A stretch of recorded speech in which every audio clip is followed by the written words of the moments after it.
Meus irmãos, boa noite a todos que estão aqui, corajosos, perseverantes, num frio de pouco acima de zero, nem sei quanto está, mas não é muita coisa não. Corajosos irmãos, bem-vindos. Você que nos acompanha pela transmissão, a nossa saudação. Nós vamos abrir a palavra de Deus na carta de Paulo aos Gálatas, no capítulo 5. E vamos ler do verso 1 até o verso 6, que é o texto que nós temos diante de nós nessa noite. Então, Gálatas, capítulo 5, de 1 a 6. Diz assim a palavra de Deus. Para a liberdade foi que Cristo nos libertou. Por isso permaneçam firmes e não se submetam de novo a jugo de escravidão. Eu, Paulo, lhes digo que se vocês se deixarem circuncidar, Cristo não terá valor nenhum para vocês. De novo, testifico a todo homem que se deixa circuncidar, que o mesmo está obrigado a guardar toda a lei. Vocês que procuram justificar-se pela lei, estão separados de Cristo. Vocês caíram da graça de Deus. Porque nós, pelo Espírito, aguardamos a esperança da justiça que provém da fé. Porque em Cristo Jesus, nem a circuncisão, nem a incircuncisão tem valor algum, mas a fé que atua pelo amor. Senhor, já pedimos a Tua bênção sobre nós, ilumina nosso coração, nosso entendimento, para compreender a Tua palavra e como nós podemos aplicá-la a nós hoje. Em nome de Jesus, amém. Muito bem, vamos lembrar um pouquinho o contexto dessas palavras do apóstolo Paulo, para que nós tenhamos a compreensão correta. Paulo escreveu essa carta com o objetivo de impedir que os crentes da Galácia seguissem a pregação de mestres judeus que haviam abraçado o cristianismo, mas que entendiam que para alguém ser cristão ele tinha que ser judeu também. E para onde Paulo ia, eles iam atrás de Paulo, querendo fazer com que aqueles que se convertiam com a mensagem de Paulo abraçassem a circuncisão. A circuncisão. Circuncisão era o símbolo da aliança de Deus com Abraão, que Deus mandou que fosse passada para todas as gerações. E o judeu se gloriava nisso, tanto é que se referia aos não-judeus como incircuncisos, quer dizer, aqueles que não eram circuncidados, e isso era um título que era alguma coisa que era falada com desprezo, né? Esses incircuncisos. Então, os judaizantes é o nome que a gente dá para esses mestres, eles vinham por todo lugar onde Paulo pregava o evangelho, querendo obrigar os não-judeus a se tornar circuncidados, como sinal de que eles estavam também guardando a lei de Moisés. Quando Paulo soube disso, escreveu essa carta, que foi enviada para as igrejas da Galácia, eram muitas, e onde ele argumenta contra se deixarem circuncidar. Basicamente, o que o apóstolo Paulo diz é que se eles aceitassem a mensagem dos falsos mestres, eles estariam regredindo, estariam abandonando o caminho da graça, da salvação em Cristo, para se submeter outra vez à escravidão da lei de Moisés. Paulo tem muitos argumentos na carta. No capítulo anterior, no capítulo 4, final do capítulo 4, a última mensagem, nós vimos a comparação que Paulo faz entre o sistema da lei e o sistema da graça, usando como ponto de partida as duas mulheres de Abraão, Sara, a legítima esposa, e Agar, a concubina, e também os descendentes dessas mulheres. Paulo, então, fala de Agar como representando o Monte Sinai, a recepção da lei e o sistema de salvação pelas obras na figura do filho Ismael. E fala de Sara como representando Jerusalém, a Jerusalém celestial, a salvação pela graça exemplificada no filho Isaque. E termina dizendo que nós somos como Isaque, nós somos descendentes de Isaque pela fé. E aqui nesse capítulo, ele agora procura ele mostra as implicações disso tudo para o tema da liberdade cristã, no capítulo 5. O início do capítulo 5 começa falando de liberdade e Paulo vai dizer para eles que se eles abandonassem o evangelho, eles ficariam debaixo da escravidão. É isso que eu quero ver com vocês e espero que sua Bíblia esteja aberta aí. Nós vamos verso a verso, tentando entender o que é que o apóstolo Paulo está querendo nos dizer aqui. Ele começa, verso 1, para a liberdade foi que Cristo nos libertou. Essa libertação de Cristo aconteceu na conversão. Quando nós somos convertidos, quando nós nos convertemos, nos arrependemos e cremos no Senhor Jesus, nós somos justificados gratuitamente pela fé, nossos pecados são perdoados e nós somos libertos, verdadeiramente livres. Ficamos livres da culpa, da condenação, ficamos livres do domínio do diabo, do mundo sobre nós, e podemos agora servir a Deus com liberdade, porque não estamos mais debaixo de escravidão. Cristo nos libertou quando Ele morreu na cruz e permitiu, pagou a nossa culpa, cumpriu a nossa dívida, para que nós pudéssemos então ser livres. E Paulo diz então, para a liberdade foi que Cristo nos libertou. Isso que aconteceu foi para que nós experimentássemos a verdadeira liberdade. A liberdade aqui não tem a ver com a situação, o status civil. Naquele tempo havia muitos escravos, mas havia escravos que eram livres. Por quê? Eles eram escravos, mas eles eram espiritualmente livres, porque eram crentes no Senhor Jesus. Cristo nos libertou para que fôssemos, de fato, livres, para que a gente pudesse servir a Deus com liberdade e alegria. Olha o final do verso 1. Por isso, agora Paulo vai fazer uma aplicação para os Gálatas. Permaneçam firmes. Permanecer firmes aqui é permanecer firme na mensagem do Evangelho, permanecer firmes naquilo que Paulo havia ensinado, que Cristo é o verdadeiro libertador. Permaneçam firmes e não se submetam de novo a jugo de escravidão. O jugo de escravidão que Paulo se refere aqui é viver debaixo da lei de Moisés, querendo guardar todos os seus mandamentos com o objetivo de ser salvos. É uma escravidão porque é impossível. A lei não foi dada para isso. Os judaizantes torciam o propósito da lei. A lei não foi dada como um caminho de salvação, mas para expressar a santidade de Deus, a norma de gratidão que nós devemos ter, e também mostrar que nós somos incapazes de adquirir uma justiça que seja aceitável por Deus, porque nós quebramos toda a sua lei.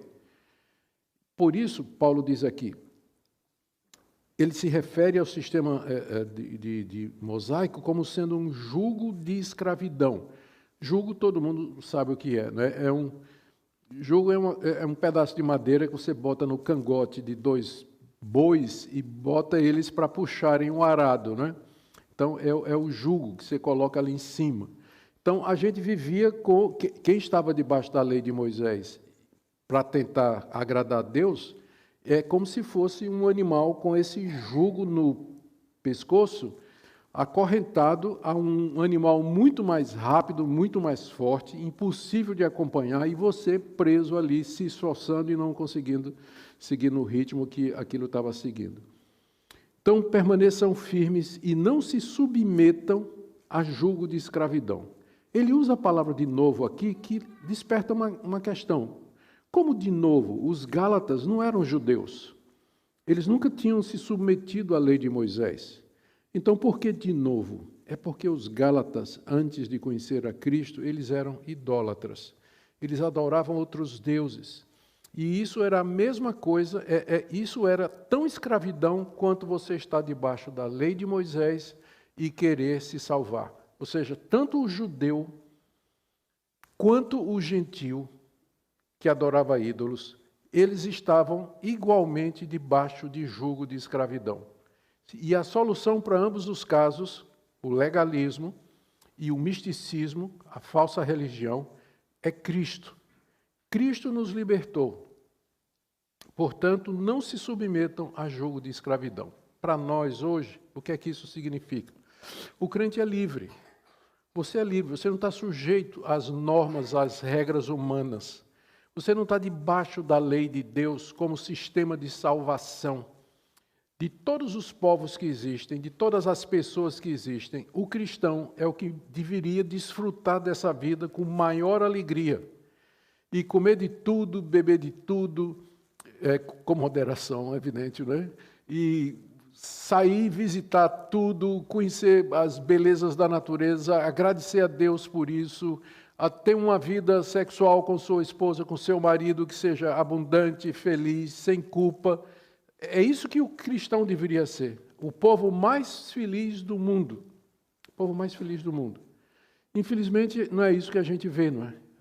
Às vezes, o cristianismo se torna uma religião que oprime, que tira a alegria de viver. Você vê crentes angustiados, medo de blasfemar contra o Espírito Santo, medo de estar fazendo alguma coisa errada diante de Deus, medo daquilo outro. Para a liberdade foi que Cristo nos libertou. Agora, Paulo vai dizer mais adiante que essa liberdade não é libertinagem, por isso não perca na próxima segunda-feira, que é o complemento disso aqui. Tá? Na próxima segunda a gente vai ver o que é que Paulo entende por liberdade. Basicamente é isso, que nós somos livres para viver. Mas isso não quer dizer que nós somos libertinos. Há uma diferença entre ser livre e ser libertino, entre liberdade e libertinagem. Isso vai ficar claro mais adiante. Mas o ponto de Paulo agora é: vocês são livres, Cristo libertou vocês, não se sujeitem a jogo de escravidão. E aí Paulo, no verso 2, ele começa uma argumentação. Como é o costume dele, apresentar argumentos e razões pelas quais ele está dando essa ordem. Não se submetam ao judaísmo. Por quê? E aí ele vem então argumentar. Veja só a primeira coisa no verso 2. Eu, Paulo, lhes digo que se vocês se deixarem circuncidar, Cristo não terá valor nenhum para vocês. Cristo era o centro da pregação do apóstolo Paulo, é o centro do evangelho e era o centro da fé dos Gálatas. Antes dos judaizantes aparecer, Cristo era tudo para eles. Por quê? Morreu por eles, deu a vida por eles e era o caminho para a salvação. Mas agora, o que Cristo é e o que ele fez perderia completamente o valor se os Gálatas se deixassem circuncidar. Por quê? Porque a circuncisão era o símbolo, a marca da justiça pela lei. A circuncisão era o símbolo da religião judaica legalista, que era oposta a Cristo. Eram irreconciliáveis. Você não podia ser um judeu circuncidado, praticante da lei de Moisés, querendo se salvar por isso, e ao mesmo tempo ser um cristão. Então, se eles resolvessem se circuncidar, aderir ao legalismo do judaísmo, Cristo não serviria para eles, Cristo não teria o menor valor para ele, porque são excludentes. Sistema de salvação pela lei e o sistema de salvação pela graça. Você não pode ser salvo pela graça, pela fé em Cristo Jesus e querer, ao mesmo tempo, obedecer à lei de Moisés para a sua salvação. São duas coisas que se excluem. Tanto é que Paulo diz, se vocês se deixarem circuncidar, Cristo não vai ter valor nenhum para vocês. Não vai adiantar nada, não vai ser útil para vocês o que Cristo fez na cruz. Mais claro do que isso, impossível, né? Mais claro do que isso, impossível. E Paulo, veja a veemência com que Paulo diz isso. No início do verso 2, veja só. Eu, Paulo, lhes digo isso. O que é que ele quer dizer? Por que essa ênfase? Eu, Paulo. É claro que era ele. Mas por que ele lembra que é ele, Paulo, que está dizendo isso? Porque, primeiro, Paulo tinha sido um judeu. Tinha vivido debaixo da lei a vida toda. Segundo, ele tinha sido um fariseu, que era observador zeloso da lei de Moisés. Terceiro, ele foi convertido e ele experimentou a graça de Deus e a liberdade em Cristo Jesus. Quarto, ele é aquele que havia pregado para os Gálatas. Lembram? Eu, Paulo, estou dizendo isso aqui para vocês. Então, eu que preguei para vocês a liberdade e o evangelho em Cristo Jesus. Então, Paulo tinha toda a autoridade para dizer isso. A vida de Paulo era uma pregação. Era um exemplo disso que ele está dizendo aqui. Um judeu, fariseu, conheceu a liberdade do evangelho, pregou esse evangelho para eles. Com autoridade, Paulo diz, se vocês quiserem ser o que eu fui, Cristo não tem utilidade nenhuma para vocês. Tudo isso que vocês fizeram, se converter, ser batizado, professar Cristo, ser batizado, participar da ceia do Senhor, ir para a comunhão dos irmãos como crentes em Cristo Jesus, isso aí não vale nada. Perde o seu valor se vocês se deixarem circuncidar. Verso 3, ele reforça. De novo, testifico a todo homem que se deixa circuncidar, que o mesmo está obrigado a guardar toda a lei. Paulo aqui reforça com mais um argumento. O primeiro é que se eles se deixassem circuncidar, Cristo não serviria de nada. O segundo é que se eles se deixassem circuncidar, eles tinham que guardar toda a lei. Por quê? Porque a circuncisão não era um sinal isolado, não era um ritual isolado. Ele era a representação, ele era a encarnação de toda a lei de Moisés. Simbolizava o judaísmo.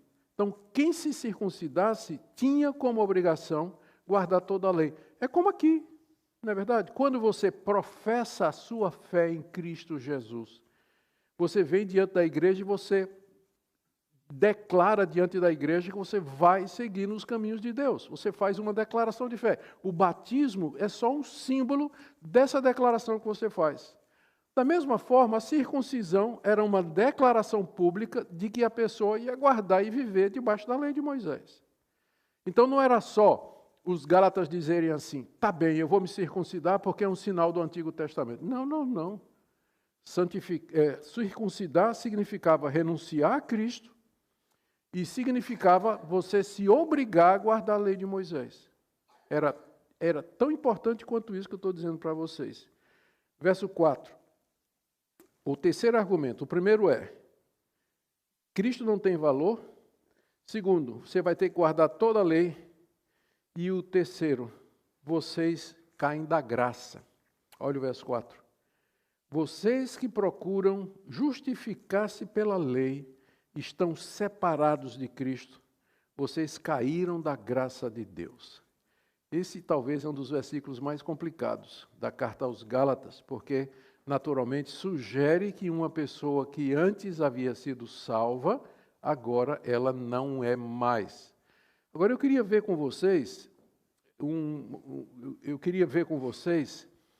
a melhor maneira da gente interpretar isso aqui. Não vamos ler nas palavras do apóstolo Paulo aquilo que ele não está tratando. O apóstolo Paulo aqui, ele não está entrando na questão se os Gálatas eram de fato convertidos ou não, se eles eram crentes ou não, ou se eles eram salvos ou não. O que Paulo está dizendo é o seguinte, se vocês se circuncidarem e virarem as costas para Cristo, vocês estão separados de Cristo e vocês caíram da graça. E isso é verdade. Por exemplo, se eu disser aqui, deixa eu pegar aqui, pastor Samuel, que aguenta pancada. Se eu chegar para o pastor Samuel e disser assim, pastor, se o senhor adotar o judaísmo e o legalismo como meio de salvação, você está separado de Cristo. Eu estou dizendo a verdade, sim ou não? É verdade. Se ele abandonar Cristo e seguir o judaísmo, ele caiu da graça. Graça aqui não é necessariamente a graça salvadora, mas o evangelho ou a igreja de Cristo como canal dessa graça. Veja só, os Gálatas haviam crido na mensagem, eles haviam professado a Cristo, eles haviam sido batizados, em outras palavras, eles haviam aceitado a graça de Deus na pregação do Evangelho de Paulo. Tanto é que eles fizeram todos esses rituais e se tornaram membros da igreja cristã da Galácia. Então, eles abraçaram a graça, a mensagem da graça. Na hora que eles se deixam circuncidar e vão para o judaísmo, eles caíram da graça. Eles abandonaram o sistema de salvação pela graça por um que tem a ver com a salvação pela lei. Não está em jogo se eles eram crentes sim ou não. Deus é que vai decidir isso aí. Não é? Deus é que vai decidir isso aí, embora para nós, né, para mim, pessoalmente, é uma coisa que eu vou falar no final, mas uma pessoa que professou Cristo e abandonou Cristo definitivamente por um outro sistema, isso aí não era crente. Mas esse não é o ponto de Paulo aqui.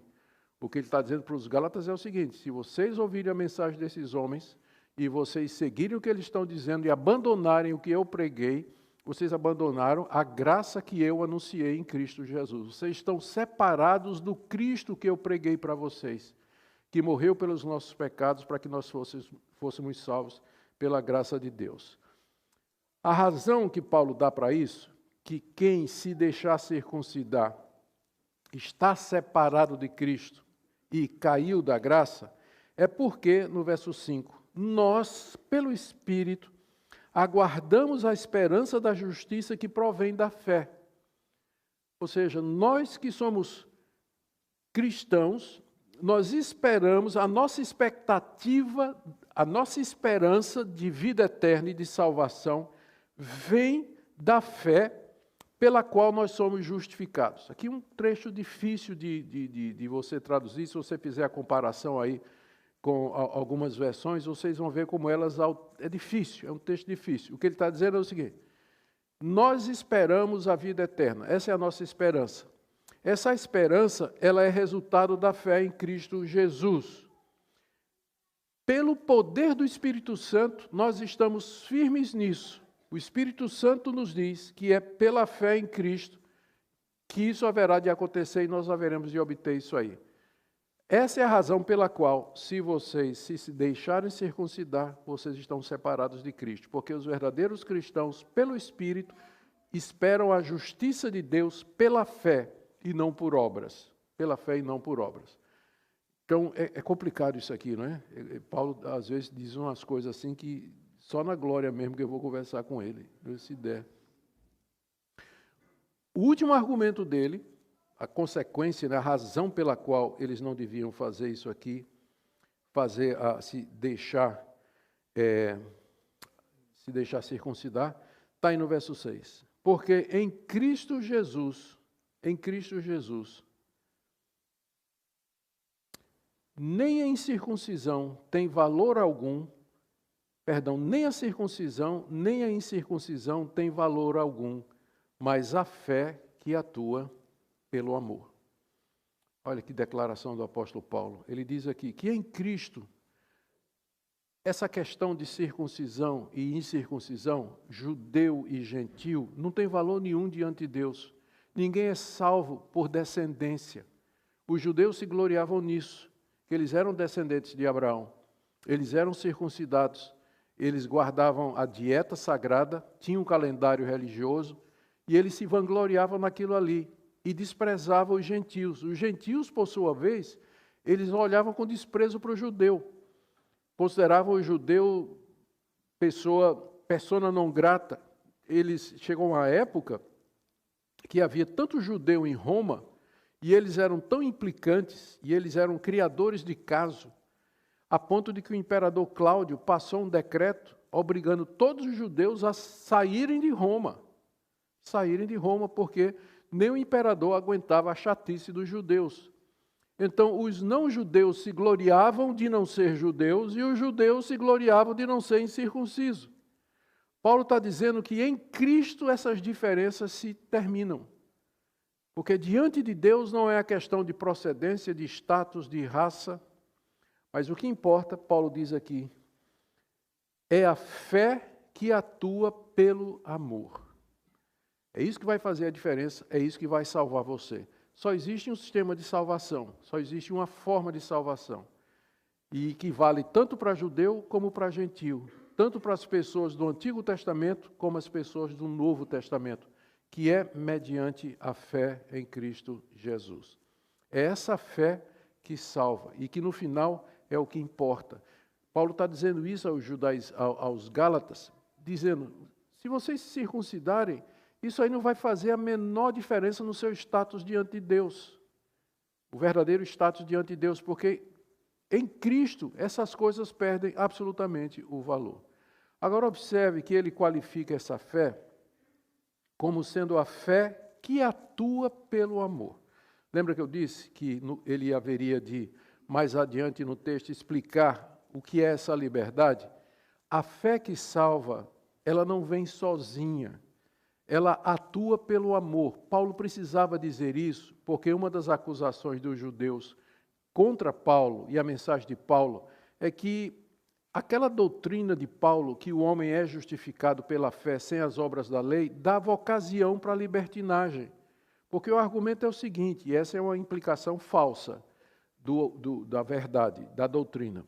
Se eu sou salvo pela fé sem as obras da lei, isso significa que, então, eu não preciso praticar as obras, uma vez que elas não sou salvo por elas. Não são as obras que vão me salvar. Então, se eu faço obras ou deixo de fazer, isso não vai afetar a minha salvação. Vocês certamente já ouviram gente dizer isso aí, não é? Mas quando o pessoal fala mais para a doutrina da eleição e da predestinação. Se você acha que é um eleito e um predestinado, então você vai viver de qualquer maneira, porque Deus já escolheu você para ser salvo. Mas quem faz esse tipo de observação é porque nunca entendeu o que é a eleição, a predestinação e a fé que salva. A fé que salva é a fé que atua pelo amor. A fé que salva, ela vai fazer com que você ame seu próximo. Ela vai mudar o seu coração, a sua atitude, vai fazer você perdoar os seus inimigos, respeitar a família do seu próximo, respeitar os bens do seu próximo, respeitar o nome do seu próximo, a autoridade do seu próximo. Quem ama o seu próximo guarda a lei. Esse é o ponto do apóstolo Paulo. A fé em Cristo Jesus, ao contrário do que aqueles judeus estavam dizendo, não significa libertinagem. A liberdade para a qual Cristo nos libertou é a liberdade que nós temos de, por amor, obedecer à lei. Porque quem ama, cumpre toda a lei. Porque quem ama seu irmão não vai querer a mulher dele, não vai querer o carro dele, não vai falar mal dele, não vai querer as propriedades dele, vai respeitar a autoridade dele e assim por diante. Que resposta de Paulo, não é? A lei, ela se cumpre pela fé que atua pelo amor. Em outras palavras, Gálatas, vocês não têm necessidade alguma de se deixar circuncidar e guardar aquela mensagem que estava sendo pregada. Hoje em dia nós vivemos situações semelhantes. Existem ramos do evangelicalismo, sempre houve, através da história da igreja, sempre houve dentro da cristandade movimentos similares aos judaizantes que procuram roubar a nossa liberdade em Cristo. Já no início da história da igreja cristã, você vê aqui os Gálatas sendo assediados por gente que queria introduzir legalismo dentro da igreja, a lei de Moisés para ser observada. Durante a Idade Média, com o surgimento do catolicismo, regras e normas foram acrescentadas, condicionando a salvação, a mediação da igreja, a prática dos sacramentos, a prática da caridade. Seitas surgem onde falam de Cristo mais alguma coisa. Cristo mais a guarda do sábado, Cristo mais o dízimo, Cristo mais uma ordenança ou coisa semelhante. Hoje em dia, a gente vê isso também acontecendo nas igrejas. E a mensagem de Gálatas é atual, ela é muito atual, porque fala sobre essa liberdade que Cristo nos libertou e como pela fé a gente pode cumprir aquilo que Deus nos deu. Eu vou terminar aqui no verso 12, porque eu falei mais depressa do que eu pensava. Eu tenho 30 minutos, nunca aconteceu isso na minha vida. Geralmente é o tempo todo. Mas aí nós podemos ir do verso 7 até o verso 12. Aqui nesses versículos, o apóstolo Paulo expressa a indignação dele com aqueles que estavam promovendo confusão lá na igreja dos Gálatas, introduzindo um outro evangelho. Ele, no verso 7, ele ironiza, ele faz uma pergunta aos Gálatas, que é o que a gente chama de pergunta retórica, né? É uma pergunta para a qual você já tem a resposta, mas que ajuda a expor o coração e a mente da pessoa a quem a pergunta é dirigida. Vocês vinham correndo bem. Quem foi que os impediu de continuar a obedecer à verdade? Essa persuasão não vem daquele que os chamou. Gálatas, vocês estavam indo bem, vocês começaram bem. Quando eu estive aí, eu preguei o Evangelho, vocês creram, vocês foram batizados. Que alegria, que felicidade naquela época. Eu estava doente, tinha um problema nos olhos, vocês estavam dispostos a arrancar os olhos de vocês e dar os olhos para mim. Mas o que é que aconteceu? Quem impediu? Vocês vinham correndo bem. Quem impediu vocês de continuar a obedecer à verdade? Agora vocês mudaram. Estão abandonando o evangelho que vocês ouviram por um outro evangelho, evangelho da lei, evangelho da escravidão, do jugo, do usos e costumes. Quem foi que convenceu você? Quem é que persuadiu? Quem é que impediu vocês de continuar a obedecer à verdade? Ora, Paulo sabe a resposta. Quem impediu foram os judaizantes, foram os falsos mestres que estavam lá pregando o evangelho. Mas a pergunta é, eles vêm de Deus? Esses pregadores, foram mandados por Deus para os Gálatas, para que eles soubessem a verdade, porque Paulo talvez tenha pregado um evangelho meia boca, não é um evangelho falso. Ele diz no verso 8, essa persuasão não vem daquele que chamou vocês. Essa persuasão, essa tentativa de convencer vocês de largar o Evangelho de Cristo para abraçar a lei de Moisés, isso aí não vem daquele que chamou vocês desde o início. E quem é que chamou vocês lá no princípio? O Espírito Santo. Deus, mediante Cristo, no poder do Espírito Santo, através da instrumentalidade de Paulo, tinha chamado os Gálatas para vir a Cristo e serem perdoados. Quem está por detrás desses outros pregadores? Não era aquele que havia chamado eles no início, através de Paulo. E aqui, né, Paulo só não está dizendo, mas certamente está implícito que não é Deus, podendo ser Satanás. Podendo ser obra maligna. Essa persuasão não vem daquele que o chamou. Satanás está ativo e ele usa pessoas. Por trás do falso mestre existe uma atuação maligna. Atrás da heresia, por detrás do falso ensino, está aquele que é o pai da mentira. Muita gente se preocupa com o diabo, porque o diabo pode tirar sua saúde, pode tirar seu emprego, pode destruir sua vida, seus relacionamentos. O diabo pode fazer tudo isso, mas tem uma coisa mais importante do que isso: o diabo pode cegar você para a verdade. E como é que ele faz isso? Trazendo a mentira, levantando homens e mulheres que parecem ser cristãos, mas cujo ensino é contra Cristo. Então, eles não foram enviados por Deus. Eles não estão cheios do Espírito Santo, estão cheios de outro Espírito. Mas não o Espírito Santo. Verdade é importante. E o diabo é o pai da mentira e nele não há verdade, diz Cristo, lá no Evangelho de João. Nele não há verdade. Então, essa persuasão, Paulo está dizendo aos Gálatas, que está aí no meio de você, essa tentativa de convencer vocês, não vem de Deus. Isso aí é obra de Satanás. E aí, a recomendação. Um pouco de fermento leveda toda a massa. Ou seja, se vocês... O fermento... Bom, vou começar do básico, né? Todo mundo sabe, pão é feito de fermento, você prepara a massa, bota um pouquinho de fermento, leveda e a massa vai aumentando até que ela possa estar pronta para ir para o forno. Eu não sou cozinheiro não, mas imagino que é assim. E basta um pouquinho de fermento para levedar um bolo desse tamanho de farinha. Basta um pouco de fermento.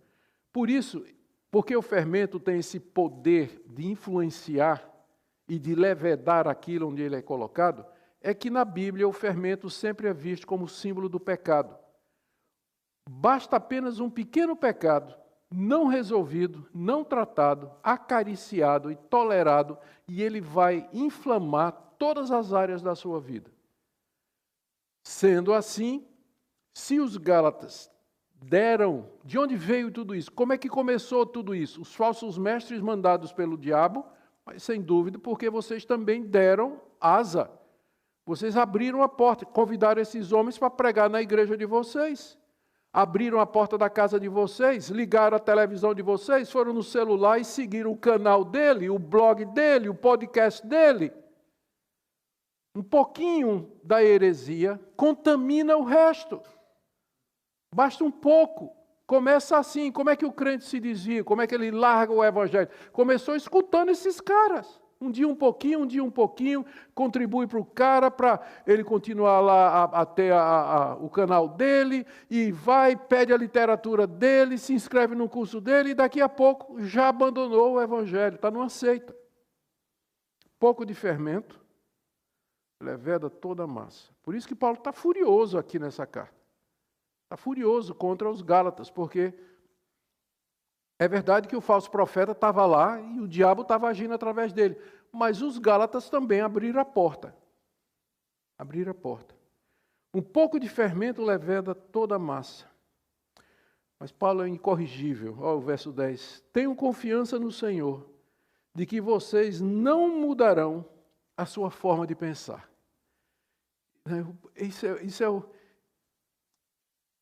Essa é a confiança do pastor quando ele vê que o seu rebanho está sendo assediado, que os membros da sua igreja estão consumindo esse tipo de coisa e ele não consegue ajudá-los a parar com isso, mas ele confia, ele diz assim: tenham confiança no Senhor de que vocês não mudarão a sua forma de pensar.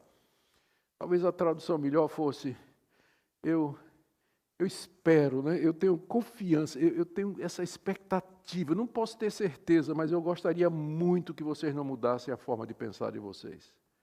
Que vocês continuassem a acreditar naquilo que eu preguei desde o início para vocês. É isso que eu espero, essa esperança, o acalento do meu coração. Veja o amor de Paulo pela igreja, a preocupação dele para com a igreja. E veja como é importante a verdade, gente. Doutrina, hoje em dia a doutrina é desprezado, como se fosse uma coisa que esfria a pessoa. Não teve um missionário com um coração mais ardente do que o apóstolo Paulo. E assim mesmo foi quem escreveu tratados teológicos mais profundos na história da igreja, que hoje estão na Escritura.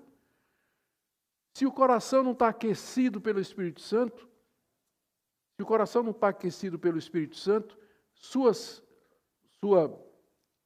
aquilo que você escreve, aquilo que você crê, aquilo que você acredita, aquilo ali não vai fazer a menor diferença. Não vai fazer a menor diferença. Paulo era essa combinação de pastor e mestre, teólogo, que nós queremos ser e precisamos ser. Eu queria que vocês não mudassem sua forma de pensar. E aquele, continuando, mas aquele que está perturbando vocês, está se referindo, embora no singular, na verdade são os mestres que estavam lá, seja quem for, o que dá a impressão de que essas pessoas chegavam dizendo: vocês sabem quem nós somos? Nós viemos de Jerusalém. Quem mandou a gente foi Pedro, Tiago e João, discípulo de Jesus. Esse Paulo não é discípulo de Jesus, não. Ele se converteu depois, ele não é dos 12. Mas nós viemos de Jerusalém. Essa é a nossa mensagem. Resposta de Paulo: quem quer que seja que chegou aí pregando outro evangelho, lembra o início da carta aos Gálatas? Ele começa dizendo isso: ainda que eu ou um anjo do céu pregue um outro evangelho que seja maldito. Paulo não tinha respeito humano, não. Não. Estava comprometido com Cristo.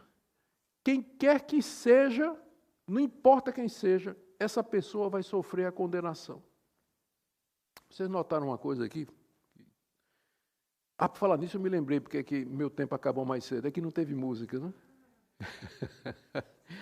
Mas foi bom porque eu vou terminar aqui, primeiro essa parte aqui. Não foi bom não, porque eu senti falta do Judá tocando, mas tudo bem. Vocês notaram uma coisa aqui? Se a verdade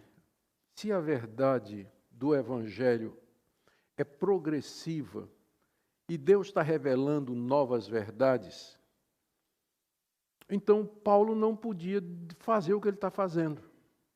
Paulo só pode brigar e argumentar porque ele tinha certeza que o Evangelho já estava fechado e que o Evangelho estava tão claramente definido que você podia dizer o que é que era falso e o que era verdadeiro. Estão entendendo meu argumento? Por que é importante isso? O catolicismo romano na Idade Média acatou que a revelação de Deus é progressiva. Por isso que doutrinas como a Ascensão de Maria, a perpétua virgindade de Maria, a intercessão dos santos, a doutrina do purgatório, elas não estão na Bíblia, porque Deus não se revelou somente na Bíblia, mas Ele foi revelando sua verdade, mais verdades através da história. Se isso é verdade, Paulo não tinha base nenhuma para contestar outras formas de evangelho, outras maneiras de entender o evangelho. Ele fala como quem está seguro, só tem um evangelho, aquele que eu preguei aqui a vocês. Se vocês mudarem de pensar, vocês estão perdidos, estão separados de Cristo e caíram da graça. E são malditos, como ele diz lá no início, do capítulo 1. Mas hoje em dia, o que acontece? As seitas, quase todas elas vão dizer que elas são a revelação de Deus para os últimos tempos. Mormons, por exemplo. Como é o nome da igreja? A Igreja dos Santos dos Últimos Dias. Deus guardou a revelação do anjo Moroni, que está no livro de Mórmon, para os últimos dias. São fruto de uma nova revelação. O islamismo começa com Mohammed dizendo que recebeu uma visita do anjo Gabriel, do arcanjo Gabriel, trazendo uma revelação superior ao judaísmo e ao cristianismo. Uma nova revelação. E muitas doutrinas que tem dentro do meio evangélico é gente que viu o anjo, ouviu a voz de Deus, viu Cristo, teve um sonho, e aí introduz uma doutrina que não está na Escritura Sagrada. Por isso que a reforma protestante, ela fincou o pé nesse ponto central. Sola Scriptura. Somente a Escritura. O que não estiver na Bíblia, isso aí não pode ser considerado como matéria de fé e prática. A Bíblia é a nossa regra de fé e prática, e ela somente. Por isso, é o que nós cremos que Paulo acreditava também. Tanto é que ele pode brigar, ele pode saber os limites do cristianismo. Existem limites. E onde estão esses limites? Aqui na Escritura. E o que estiver fora, então, merece a condenação do apóstolo Paulo. E ele termina aqui chateado. Viu? Para quem acha que não tem oração imprecatória hoje em dia, olha aqui, ó. Mas, irmãos, se eu ainda prego a circuncisão, por que continuo sendo perseguido? Aqui é bom explicar. Uma das coisas que os judaizantes faziam é chamar Paulo de hipócrita. Porque Paulo dizia que não precisava se circuncidar, mas circuncidou Timóteo. Não é? Paulo não circuncidou Timóteo, aquele ajudante dele que ele encontrou em Derbe, está lá no capítulo 16 de Atos, se não me engano, ou 14, não sei, a memória falta. Mas Timóteo era um jovem que Paulo queria levar com ele, e por conta dos judeus, para onde Paulo ia pregar, Paulo circuncidou Timóteo. E todo mundo sabia disso. E aí vem a acusação que Paulo era hipócrita, de que Paulo pregava a circuncisão. Tanto é que circuncidou Timóteo. O ponto é que Paulo circuncidou Timóteo porque Timóteo era judeu. A mãe dele era judia, o pai era gentil, por isso que ele não tinha sido circuncidado. Mas ele tinha um direito à circuncisão por conta da sua descendência. Paulo circuncidou por conta disso. Mas os judeus chamavam Paulo de hipócrita. Olha a resposta de Paulo.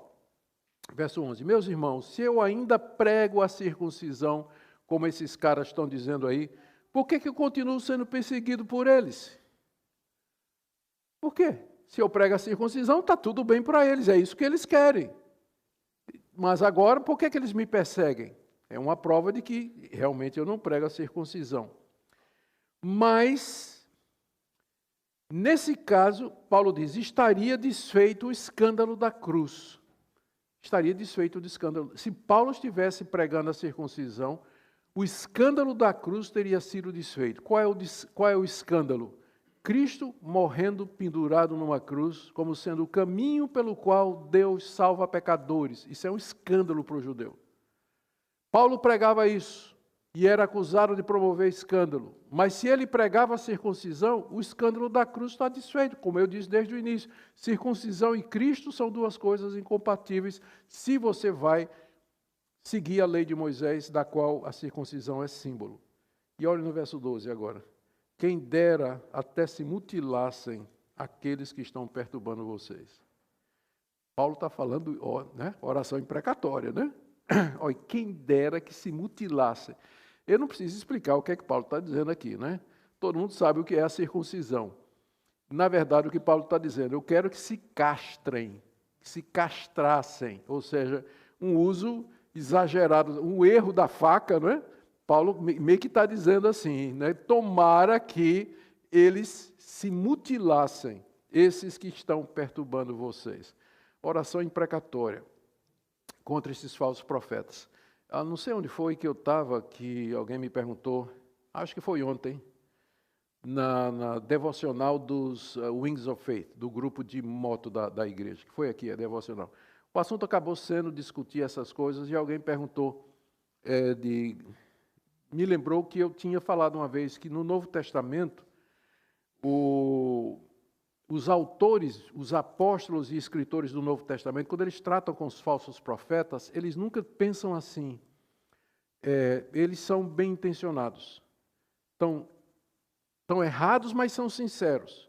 Nunca, nunca. Falso profeta no Novo Testamento é falso em todos os sentidos. Falso porque Deus não mandou, falso porque não é profeta, falso porque a mensagem dele é falsa e falso porque as intenções são erradas. Sempre. Não tem nenhuma passagem no Novo Testamento em que você vai encontrar o apóstolo Paulo, Pedro, João, Tiago, escritores da Bíblia, escritor de Hebreus, dizendo assim, não, eles são sinceros. Só estão errados, mas são sinceros. Não. Falso profeta é condenação. Agora, com relação aos membros da igreja, a atitude é outra. A atitude é de ajuda, abrir os olhos, fazer isso que Paulo está fazendo. Né? Procurar convencê-los a não entrar pelo erro. Mas falso profeta, da parte da Bíblia, não merece nenhuma consideração ou nada. Termino aqui, porque meu tempo agora, de fato, está terminando e eu quero dar oportunidade para perguntas.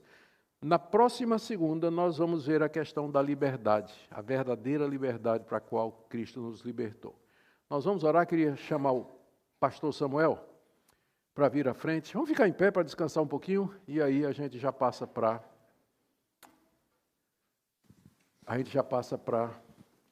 a perguntas e respostas. Q&A. Vamos orar. Deus amado, nós te louvamos pela liberdade que a gente tem em Cristo. Nós te louvamos porque a gente não precisa seguir nenhum código, ou não há nada que nós precisamos fazer para ser salvos, porque se dependesse de qualquer coisa em nós estaríamos perdidos. Obrigado porque o apóstolo Paulo, com tanta graça, como foi explicado pelo pastor Augusto aqui essa noite, explica aos Gálatas que eles já haviam sido libertos pelo Evangelho e pela fé no nosso Senhor e Salvador Jesus Cristo.